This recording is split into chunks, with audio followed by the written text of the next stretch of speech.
paket wisata Tegalmas dengan agen perjalanan. Lampung menyimpan potensi wisata alam laut yang mempesona dan luar biasa. Tegalmas merupakan satu di antara tempat wisata yang menawarkan keindahan alam bawah laut yang sangat menawan. Wisata ini bahkan disebut sebagai replika Maldives yang berlokasi di Indonesia.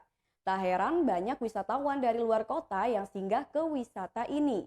Untuk berwisata ke Tegalmas, wisatawan bisa menggunakan agen perjalanan untuk mempermudah berwisata. Travelisia sebagai penyedia layanan wisata di Lampung miliki paket wisata ke Tegalmas. Terbagi menjadi dua jenis paket yaitu one day dan two day in one.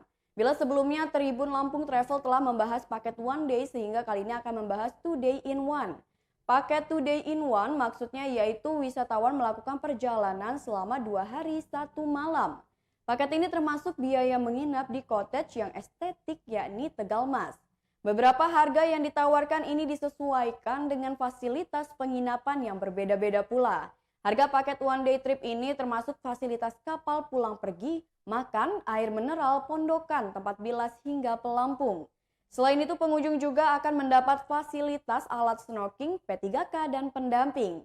Tak hanya itu, Travelisia memberikan gratis dokumentasi selama perjalanan wisata, seperti dokumentasi underwater, upwater, edit foto dan video sinematik. Selama pandemi COVID, pengunjung wisata Tegalmas diimbau untuk wajib menggunakan masker dan mematuhi protokol kesehatan yang berlaku.